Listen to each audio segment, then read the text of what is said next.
what's going to happen overall in the season, our predictions coming up. You're tuning into the destination for TV superfan discussion, AFTERBUZZ TV. And now, let the buzz begin. Yeah. Kevin loves this song. I'm getting into it now. Yeah, welcome everyone. It's the Billions After Show, Season 3. We're here. We're hanging out. It's going to be a good episode. We're going to talk about some news, some fun stuff. And I am your host, Nadine, Della, Pelle. And with me joining is the Admiral, the man, the myth, the legend behind AFTERBUZZ TV, Keven Undergaro. Hello, Mr. Keven. Hello, Miss Nadine. I'm so excited to be here. I love this show. Yeah, I'm like giddy. And by the way, yes, I thought this was Lou Reed. And I was wrong. Yeah. It's not Lou Reed. It's not Lou Reed? Who did we end up finding out who San it is? Antone. San Antone. Jeez, I'm sorry, guys. I lost it. I had it written down. That's how we found it. Anyway, you're right. You're good. It is a great, right? San Antone. It's good. Regardless, it makes us happy, and it goes really well with the show. We love it. So let's just jump right into it. I mean, we've been waiting. Yeah. I loved it. I actually really loved it. I missed it. You don't realize there's just so many shows and so much content that I think we're watching that you fall in love with a lot of shows, but then as soon as it picks back up again, you're like, oh yes, I remember why this is my baby, why I have so much passion for it. And it feels like the hiatuses are so much longer in this golden age of television. Like when we were kids, you would do, network, it was network TV, and it would go until the spring, and then you would have a summer off, and then you were right back in September. Yeah. But now it can be a year, it can be a year and a half, it can be, so yeah. Because it's not in the cable schedule anymore. Because this is on Showtime. It's an app that you have to pay for, subscription service. It's all when you want it, but I loved it too. No, yeah. I loved it too, and I'm excited too. But I know one of the things we were going to talk about later in the show, besides I know you have a lot of Billions news and gossip, is we were actually going to debate who's the one we think is going to win in the end. Yeah. Okay. Or if so. And then furthermore, who's our favorite? Like, who do you cheer for? And I know I asked you that when we decided to do the show. I said, do you have a favorite? Because I was always curious if people did. So later in the show, I know we're going to talk about that. But anyway, and I'm excited for your news too. Yeah. We have a lot to talk about, a lot to chat about. But it is an interesting question because it kind of strikes at your moral and ethic code, I guess, that you live by. But it's also a show, and kind of where my heart leads is, it's fictional at the end of the day. So it's okay. I don't feel bad for voting. Maybe now you guys understand who I'm kind of siding with. But I was always a Walter White fan from Breaking Bad, but there were people who hated Walt, and then there's people who hated Don Draper from Mad Men, and I loved him. Yeah. So I don't know. It's all about the writing. I'm still trained to follow whoever's the main character to think that that is the protagonist, so I have to be in. Like, it's just my mentality, but. Yeah, no. Well, we'll get all to that. There's a lot to chat about. Let's just start off. Let's just talk about Rhoades. We left last season with the two. It was such a great scene. Can we talk about one of the last scenes of last season where Axe and Rhoades, they're just in that jail cell together, face to face. Finally, the door he's like, turn around, and it's Rhoades standing there. And so now it's about 3-4 months later. Axe is out. He got off on bail. We saw last season as well.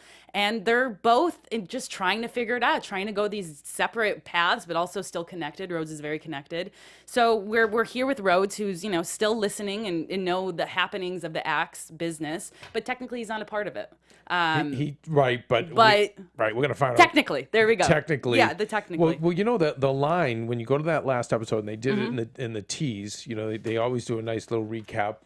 When it's a season premiere for the previous seasons or the previous storylines, and that quote of unlimited resources versus a man with nothing to lose, and from Chuck, and the response from Axe is, I'm going to pull you down with me, and basically they both agree that it's going to be worth it. Yeah, which is insane.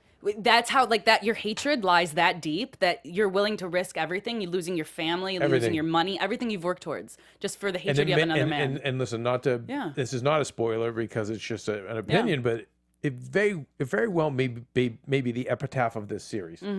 Meaning, that's what's going to happen. So that someone may go. I mean, that goes back into predictions, though. Who's going to go down? Is someone going to go down? Well, I'm going to pull you down with me, though. Yeah, and it's going to be worth it. Meaning, we're all going to go down together.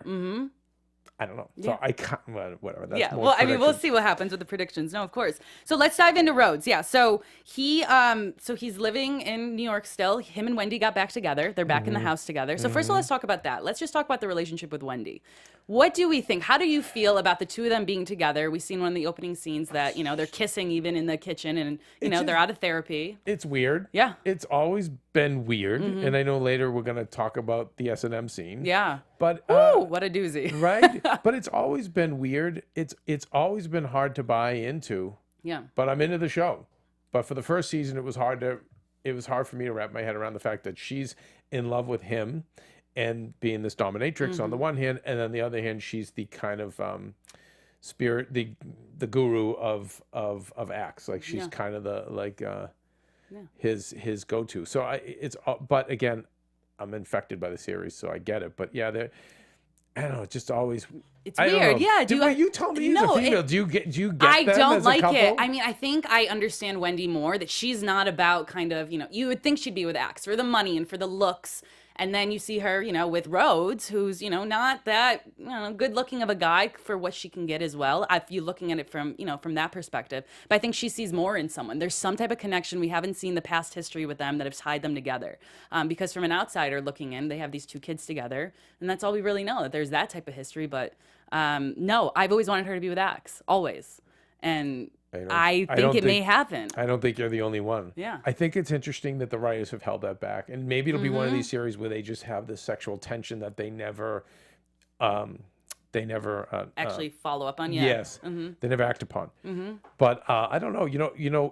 Here's the one thing that's confusing. We should ask our fans to let us know.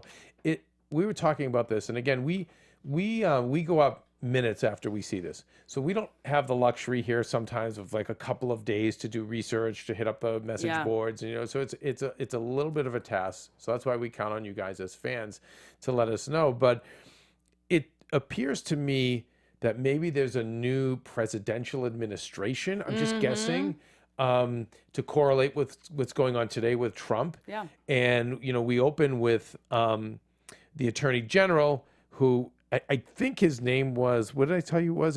It's a real Yahoo name, like sorry guys. Jack Jeff Coates or Jack Coates or something fun. You guys know. Here we go. No, yeah, Jeff Coates. Jeff Coates. Okay. By the way, if you know the actor, he's from Shawshank Redemption. Which have you ever seen Shawshank? Yeah. So he's one thing a man never looks at is another man's feet. Right. Yeah. There you go. Okay, so he's the sadistic prison guard. So this guy's a fantastic actor.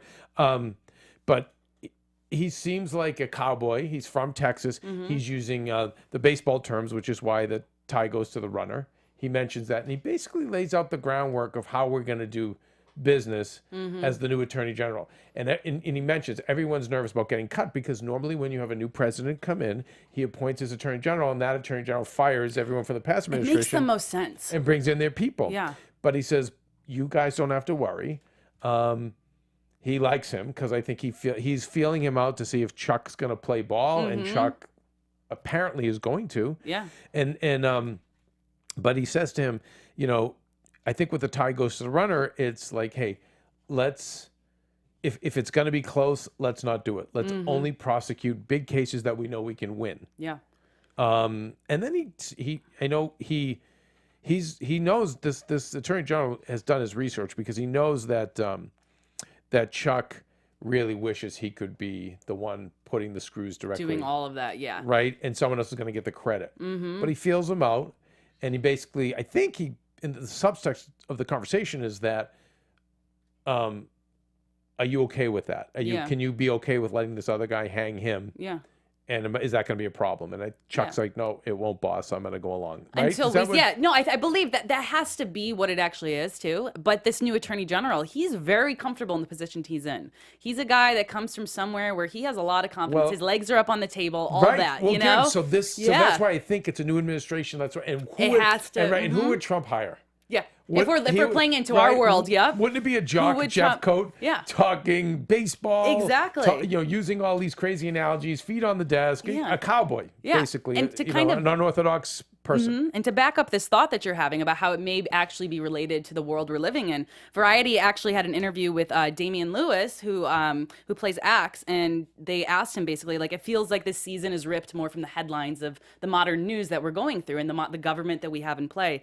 And Damian, he said, of course there are parallels with what's going on, but never before has it been so overt that politics and money have merged right in the White House like it is now. Yeah. I think your current president comes from the world we're exploring. A lot of his friends and his appointees come from this world. It's fun to get into this world and see the way the guy moves. Okay. So he's kind of confirming those thoughts and theories that we have. And it's funny later in the show when you think we're hoping, well, if your team acts, you're hoping that Trump, whoever this fictitious president is, this administration, and this new attorney general, Jock. It's Jock Jock Jeffcoat. Jock Jeffcoat. I think. But that he would kind of leave a fellow billionaire alone.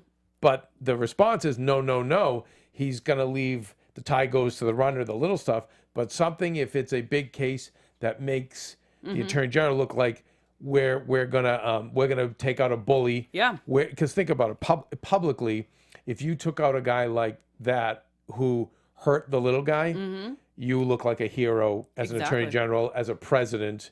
You get more fame. Yeah. So precisely. we know they're not going to back down. Well, that's what Brian, we see the conversation with Brian and Oren when they have, when Oren comes to visit him at his ping pong class that he's doing. Yes. Which looked amazing. It was very Forrest Gump-esque. I leaned over to him and go, I need a hobby. We need a hobby. Yeah, right? Yeah, kickboxing, boxing. Something. Yeah, something to focus on. Nice to have free time. I know, and make money. We were gonna, you know what we're going to talk about later, but if we have time.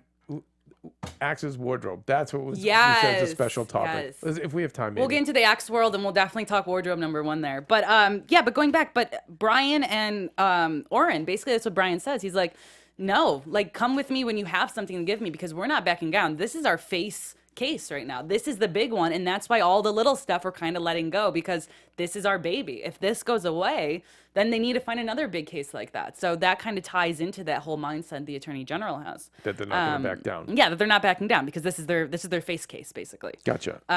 Yeah.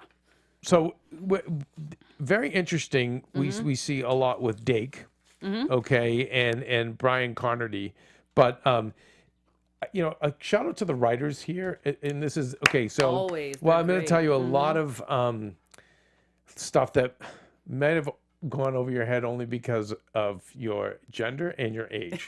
So I don't know. Did you get the Ivan Koloff Iron Sheik references? Yeah, I did not. Okay, those are wrestling. Okay, wrestling. But like that's 1970s wrestling. It's very interesting. And then later on, there's a nod to the 70s Czech Olympic team, and it was just. And then there's even later like one with Bjorn Borg, who was like a tennis star of the late 70s, early 80s, who kind of was like a phenom for like a very short time, but when he was, but then he kind of burnt out. So they're making all those references. Just interesting. So a lot of the typical like 1970s dude kind of dude stuff, things. that mentality is still in their head. Yeah. And when we were reading the interviews with the, you were saying that, and I don't want to tease the news, but you were saying earlier before we started the show that that the EP, Brian Koppelman is saying like, hey, we like to put in a lot of humor, and we see it throughout the episode. Oh yeah, well, because a lot of people, what they saw is they saw in the teaser trailer where they make the reference to Top Gun. So Brian, he was doing an interview on a podcast with Bill Simmons, and they were kind of chatting about the show and how people kind of wish maybe it wasn't a dramedy, but it is a dramedy, and it's not just a drama, and that's what he loves a lot about it. Right. And so they do all these funny little references, they throw these little jabs, and it goes over my head, but some viewers like you, some of us get it. You get it, and it's funny. And but so, there were times you laughed too, because there was a lot of funny scenes. And that's the writing. That's why it's so incredible. Is because the bathhouse scene. They write it for all ages and like for all. It's also capacities. If you notice, I think it goes back to The Sopranos, which was kind of that in The Wire, but it's, The Sopranos especially, I feel set the tone for this golden age of television. And if you watch The Sopranos, there's so much subtle humor in there. Yeah. that those writers were just cracking up when they did it. And I think now it's the norm. I see it in all these shows, other than The Queen, which Brian Kaufman goes, Brian hey, Kaufman's like, yeah, if you don't like this type of humor, basically, I'll see you on another show. I'll be next to you watching The Crown. watch The Crown. And it's Excuse like, me, da The da Crown. da. Yeah. So That's a jab maybe there. one, but most of them have a Yeah. little bit of humor, so I get it. So, Yeah. but it's interesting. He talks about you committed a crime of passion. Mm-hmm. Did you love that? I love that because that makes the most sense. Those words right there, And passion. it felt really good in the moment, but now it's the next morning and there's blood all over the wall, and you're like, Go oh, fix it. shit, what did I do? Yeah. And this is what Dake is saying to Rhoades.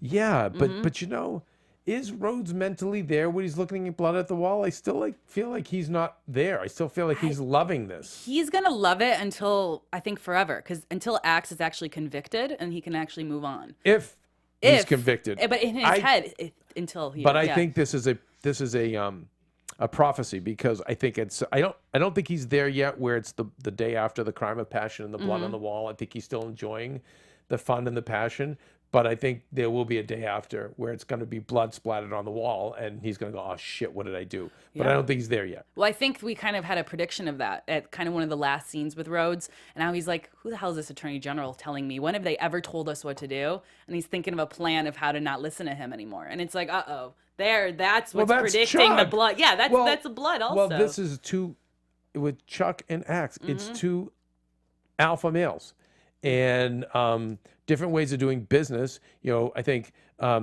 Axe has been overtly an alpha, and the other one has been a little bit more scheming about it and a little bit like more behind the scenes. But you can see where he likes to be abused, and you know, he had a domineering father, and then you know, a lot of similarities. And then you even hear about Axe, same thing, growing up, was picked on, and we get a good story. So we see, but they're overtly alphas, where I mean, pitting up against each other. Well, I think a big thing also, it's not just their characters, but Wendy's in the middle of all this. And that's a huge factor So weird. that's been connecting them throughout this whole thing. And I mean, Just thought girl, of something. she needs to pick a side. Yeah. I just thought of something interesting. Anywhere in the history of this series, to me, it would be a great shift toward the end of it. What's that? Is there any world where these two, where Chuck and Axe unite Where they become friends. and have to ally and work together? Season 10, the series finale. That's Maybe. it. Keven Undergaro predicts it. I wouldn't be surprised, or one moment where they have to. I don't know. No, I mean that they have to. Maybe they have to become allies against a common enemy. But maybe it's just for that project. I don't foresee them actually forever In the being big picture, no. No, but I think maybe they'll align for like some For a small moment, thing. for a Yeah. moment in time. I don't know. It might That'd be fun. Interesting. But you know, Yeah. it seems like Chuck's drive in this episode is he's lining up his ducks. He's taking out any potential potholes that may arise. So Yeah. when he talks to Dake, he says, you know, you're a Calvinist, meaning like you're pretty negative in terms of your Well, you believe in people and how yes. they are. Yeah. But he gets Dake to protect Wendy. He says, listen, you said you were going to protect my family. He's like, no. I said, your dad. He goes, no, you said my family, and you need to keep her out of it. Yeah. Okay. And he's like, fine, but I need a favor. So that's going to come back. There's going to be something. Yeah. He's going to have to repay Nothing him. ever happens for free, especially in this world. No. There's not. There's a lot at stake here. But at least he's got Dake, you Yeah. know, he's got him somewhat contained. And then when he moves on to his best friend, Ira, yeah. right? Ira, I'll give you a board seat, $350,000 a year for work days, basically. He's That like, scene, man, that just showed so much. The fact that Rhoades went there knowing where his best friend would be at nighttime by himself at his little diner just shows the deepness of the friendship they have. And then for Ira to just be like, no, who are you coming here? I know you're so sorry right now, but no, F you, basically. well, I like, could have you been know? a billionaire and you're offering me $350,000 a year. Yeah, like, what do you think this is? No, get out of my life, kind of. And that's Although $350,000 a year for 4 days work, I would have taken the job. And then more and more to come on top of that. Like, Right. come on. I know. So- We're living in the false reality when we watch Billions of like, Right. you know, even like $5 million is you're poor. Like, Right. what are you having? So no, I mean, he's messed that relationship up. That's kind of the blood he's still trying to figure out. And But it's- Ira basically says, I won't sell you out. yeah, I won't tell you. So Do we believe him? Well, we'll get to the later in predictions. Later, okay. but he does say, I won't sell you out. Yeah. And so again, this is another kind of, okay, got him off the bucket list. You know what I mean? I got him now. He's contained. He's good. Yeah. And he has his dad all locked up. He had his dad sign an affidavit. So now we go meet. So now we see Dad, who is meeting with Blackjack Foley, the other billionaire, and the father is just so violently against the son. Did you buy that? Did you buy that a father would be that angry? I think. He's talking and that committed. Yeah. To the destruction of his son. Do you buy that? Yes, because he lost his $27 million. I mean, I've seen more family issues off of something so much smaller than losing that big of money will change people. No matter if it's family or not, money is going to change. And $27 million, everything that him and his father before him, they've all built and saved. And his son goes and does this basically because he has a grudge against another guy. Yeah. That's basically all it was for. It wasn't for something good. So, yeah, I get that. And he wasn't really talking bad. He was just saying like, oh, I'm just angry because of the man that shares the same name as me. But that's all he really basically was saying, I want to stop him. Yeah. I don't want, he's really going to be a nemesis.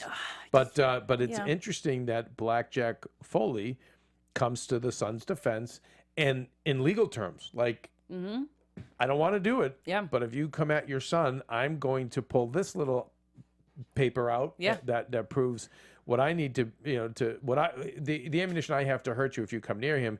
And the father's like, are you kidding me? And then out comes Junior. And I think Blackjack's gonna get them to make a truce, but I don't think it's gonna be lasting. No, yeah. But can I just say I wish I had the timing of that? Like when Rhoades just pops in right when their convo's done. Hi, Dad. It's just like I need to have better timing in life. Well, maybe be more dramatic with these situations. If you were a billionaire, you'd be a chess player. Yeah. Like Blackjack Foley. Of course he orchestrated that. I'm just saying just walking into the room at the prime time. I know it's a show. So when the line ends and then walking in the room, hi, Dad. Nadine, that was orchestrated. Yeah. It wasn't like just dramatic effects. Blackjack was like, told him to come, and we're all gonna have a sit down, and we're gonna. He knew the dad's sitting with me to bitch about Junior, and we're fixing this because we're gonna get you in the White House. Yeah. Whatever his grand scheme. Governor. Yeah, the governor. So that's his boy. That's Blackjack's boy. So again, Chuck has another kind of little. He's hopefully avoided another pothole in the future. Like he's tying up all his loose ends. Trying to. Good for him. But yeah, so I think that covers pretty much a lot of the Rhoades part of. I mean, there's so much we can chat about, but no, you got with it. With Rhoades, I think that's good. He's setting himself up so far. It seems like to have a good run this year. He's gonna have a great run, I think. Okay. I think. All right. I don't know. We'll leave that for predictions. But while we are on the topics of good runs and stuff that's amazing and things that are happening in this world, I just want to talk with our beautiful audience here for a little bit and also with you. If you want to have fun and learn and grow in all areas of your life, well, guess what? We have a podcast for those of you that actually want to join. Conversations with Maria Menounos, podcast edition, is hosted by our AfterBuzz TV founder and drops every Friday on iTunes. Conversations with Maria Menounos features celebrity and influencer interviews, along with secrets and tips on how to be better in all aspects of life, which is really, really incredible. I follow it. I listen to her podcast. Girls, guys, anyone, you're really going to have something good from it. Health, wellness, to career, relationship, finances, and more. Let Maria be the big sister you've always wanted. Well, it's funny because I have to sometimes sit in on that show. I shouldn't have to. I get to. That's terrible. No, you want it. Like the number. It's a top 5 Sirius XM morning show. It's incredible. But it's a great show, and it is free. And even the people that work on that show get so much out of it because she has these experts and these influencers and the rarest of people, from Tony Robbins and then Tony Robbins people. Yeah. So his best finance guy, his best wellness person, and they're coming on and giving you all sorts of good free information and valuable, and you learn a lot. So so if you just go to iTunes, you can subscribe to Conversations with Maria. It's free. So, free. I mean, my favorite word. It's free. I mean, who doesn't want to go do that for free? But when you do there, just be sure to go rate and like it and comment and let us know that we sent you there. We sent you over to Maria. The biggest thing is make sure you say, know that. I got there from Keven and Nadine from Billions. From us. From Billions After Show. No, you have to. So we get the credit. Yeah, so it's the Conversations with Maria Menounos podcast edition. Check it out. All right, guys? Holla. Holla. All right, so let's dive back into another boss man. She's a boss lady, and now we're going to go to a boss man, Right. Mr. Axe himself. Let's talk about this storyline and this little thread happening. I just love him. Can I just say that? I do Okay, love him. all right. I know we're getting early on predictions and stuff, but right. Axe is kind of my boy. We'll dive into why later, but let's just start off with the wardrobe. I was talking to Keven, like, during the show we're watching. Just like the way that he is dressed, you know, he's not in the stuffy suit and tie coat. Yeah. He just has this nice tailored blazer, just a tee underneath it that probably cost, you know, more than half of my wardrobe in one. And he's just looking fly. He looks just really nice. Well, it says a little bit of billionaire, rebel, bad boy. Like, I'm not doing the tie thing. You know, I stand out, and by the time we get to the dinner, you see why. Yes, there's many billionaires, but there's something about him that stands apart from all of them. So I think the wardrobe defines that. I also think when I worked, there was a guy, one of the guys who ran Mad About You. Actually, I had him on my show, the Tomorrow Show. Great show also, if you guys want to go check that out. Thank you. You're nice. You're too kind. But this guy would have 14 white polo shirts and then 14 khaki pants. And the reason he did that was, you know, after he'd have a week's worth of clothes, they'd go to the cleaners, then he'd wear the next set. But the reason he did that is because he wanted all of his mind and his mentality into the show Mad About You and into his work. Now, Einstein, same thing. Very, very simple wardrobe. Always had that sweat. You notice all the pictures of Einstein. He always just has this kind of big cardigan sweater, right? Looks hot and stuffy. And well, the idea was my mind needs to be on my work, not about that. So even conserving my mental bandwidth to not be selecting wardrobe. I want all of my bandwidth to go toward my genius. So with Axe, when it's jeans and comfortable shoes and a t-shirt, again, very little bandwidth put toward that, and more is put toward this game becoming of a billionaire. That's right, and this game of financial chess. So anyway, it's a great that you noticed that. I love his wardrobe as well. We see him though; he's on his heels. And he's made some changes in his life. So the company's moved, correct? They're in New York City. He's living in New York City. He's no longer with Laura. They're kind of in a separated position of their marriage. The kids are with her still. I like the apartment better for him. Yeah, the little bachelor life that he has going. What did you think about him now being with other women too? I mean, I guess if they're separated. You know what? A billionaire, most of those wealthy guys I know that are out there trying to kill it, they have unbelievably high testosterone. And I can't see them going without. Yeah, I think the thing is that I respected Axe so much because he was never that guy. For the past 2 seasons, we've always seen he's with his wife. Needs. But yeah, he's got needs. I mean, they're separated, Are you so okay it's fine. with that or no? I am. And she's clearly she seems like an escort. I think anything do we have to do dinner or do you think it was just him being? I think it was just him being nice. Socially awkward billionaire. Yeah. Being like, is this the ritual? Do we have to do dinner? Or can we just have sex? I think it was socially awkward. So it was not an escort. No, I don't think that was an escort. Okay. I think that was, especially because he gave her a kiss on the cheek like that, as if he knew her. But escorts don't kiss on the mouth. Yeah, that's true. But I don't know. I feel like the introduction just felt. Again, fans, you fans, can tell let us. us know. Is it an escort? What is it not an escort? And I don't hold it. Would you hold it against him? No, I wouldn't. I think the big thing is, I want him to be with Wendy. That's my dream, honestly. And so anything that kind of brings him farther from Laura is good. Laura's been such a ride or die chick, though. I know she has been, but I mean, he's also a billionaire. Right. He's also a billionaire, and I mean, she does get half of it, and she's good. So she's good. But she had his back. Like she does. That is love there. And I mean, I guess we're going to be talking about them sooner. Than later. Yeah. We'll talk. But it's interesting. Wendy really breaks down why she's in the apartment. Yeah. So yeah, Wendy breaks down why she's in the apartment. She's there. She sits down and she has a whole Tony Robbins basically speech to give him. Oh my God, no, the Dickens approach. The Dickens approach. She has him think about a moment from his past. And we again name drop. I know him. Yeah, and so, I know you. You've talked about Tony all the time. I know him personally. You know, my wife knows him better. But this Dickens process is huge, and I like how we go through the Dickens process, and we learn about his childhood and his rage and how he's poor and how it's just driven him his whole life. And I just love when he opens his eyes like, "Now F this." Yeah, you think that in the music also stops on cue right when he says that. I love that. Okay, do you think him tapping out of the Dickens process is a foreshadowing of?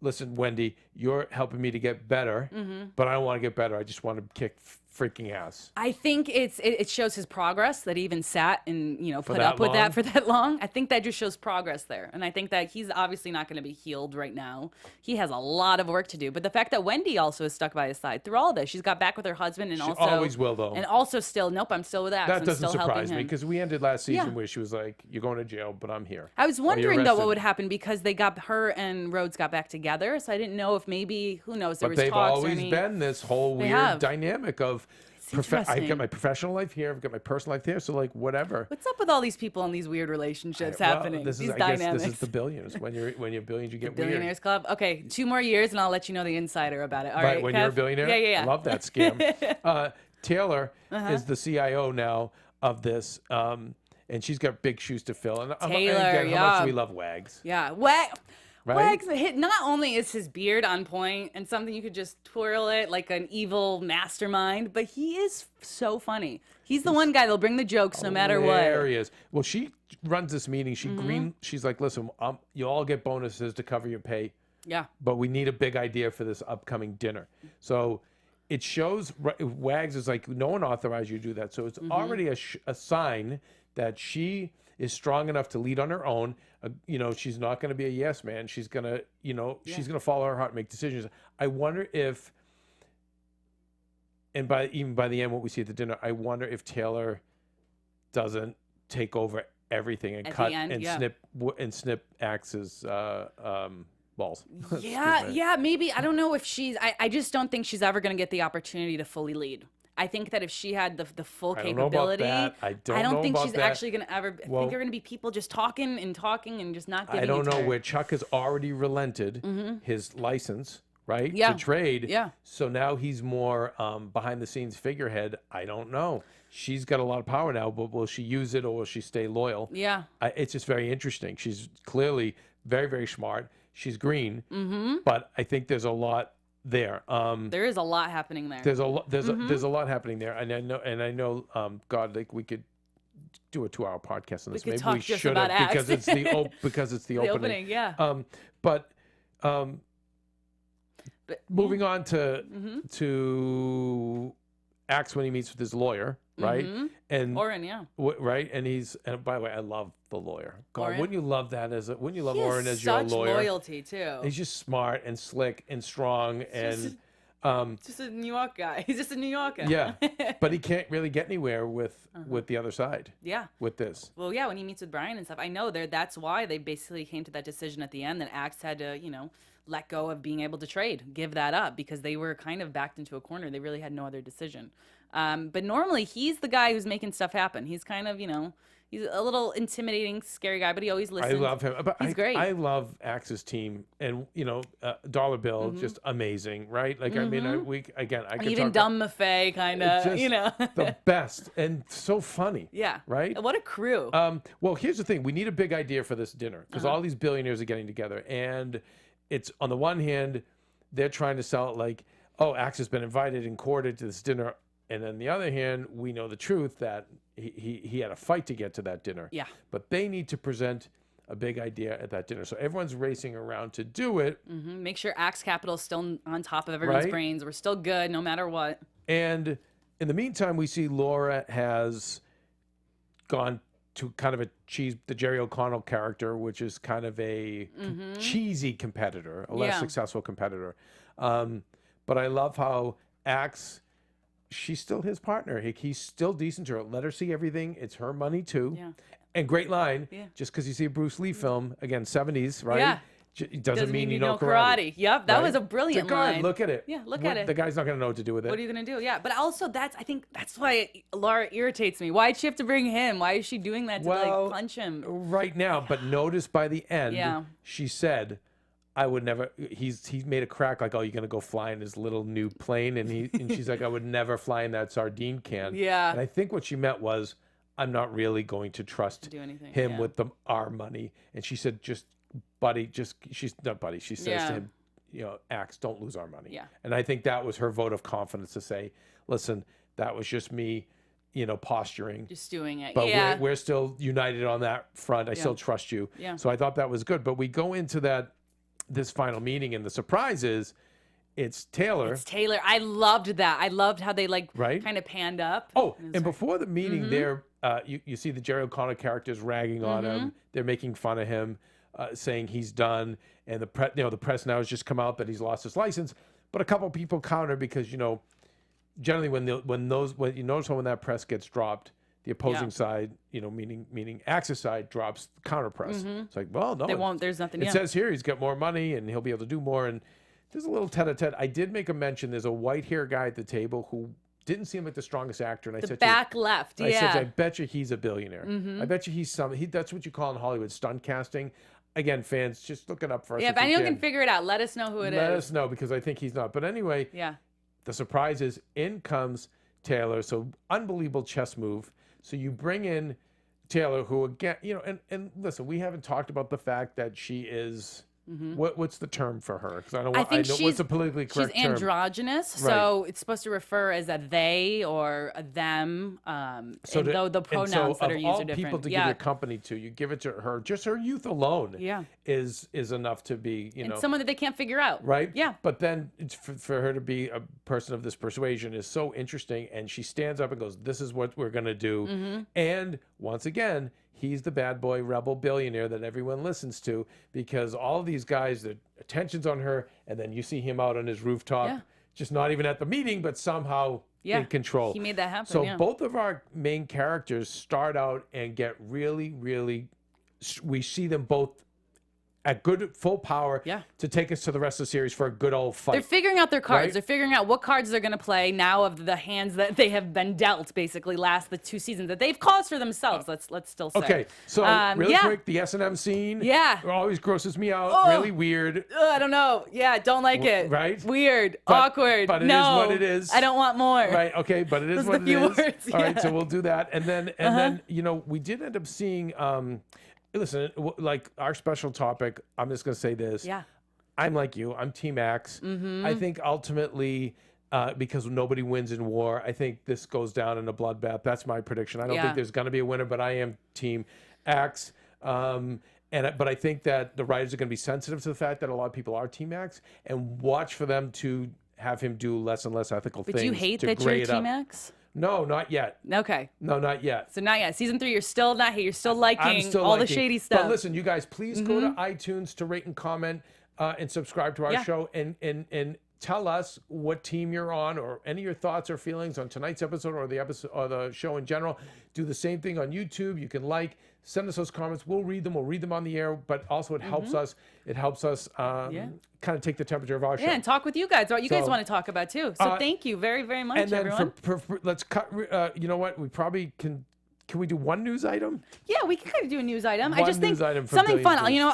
I'll say a few more next time. But TV Guide did a really cool interview with Paul Giamatti and Damian Lewis, and they were basically just talking about the fans of the show and some weird stuff that is said to them. Okay. Damian Lewis, he said that he was walking down the street and high-end Wall Street guys and frat boys, they yelled at him, "Yo, Bobby!" They go by in the car, and he's like, that's our it. crowd of people. So again, I'll date myself. So Yeah. Wall Street, Charlie Sheen forever. I mean, the Wall Street, the movie from the 80s, and Gordon Gekko, that kind of era and those movies and those characters just live on with the finance guys. So that's it. That's why they're doing that. And there's a few more. I'll read them next time. Some fun stuff from them. Maybe we'll even get the video all right, up really here to show you quick guys. predictions. I think it's gonna be even crazier than we ever thought. That's just a crazy prediction. Well, what you saw, just to educate you guys as TV viewers, what you saw was what we call in the business a super tease. So a super tease usually takes place after the first episode of a season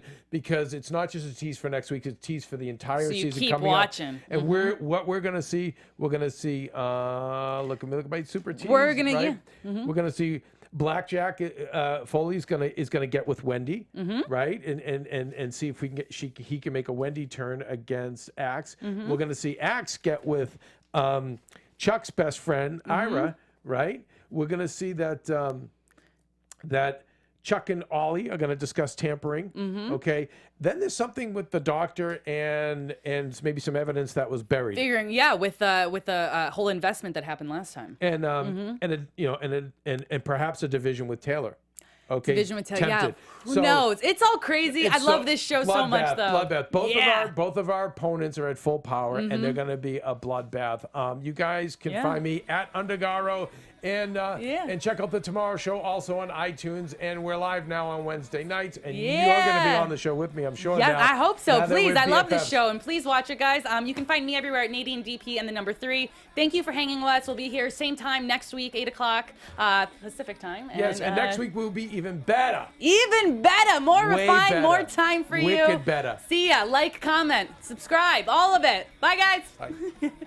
From executive producers Maria Menounos, Keven Undergaro, Phil Svitek, and the entire AfterBuzz TV staff, we would like to thank you for listening to the AfterBuzz TV network. To watch or listen to other after shows and post comments or questions, be sure to visit AfterBuzzTV.com. I'm Sir Richard Wentworth, and this has been a presentation of AfterBuzz TV. Bye. See you later. The views expressed herein are those of the hosts only and do not necessarily reflect the views of AfterBuzz TV or its owners or principals.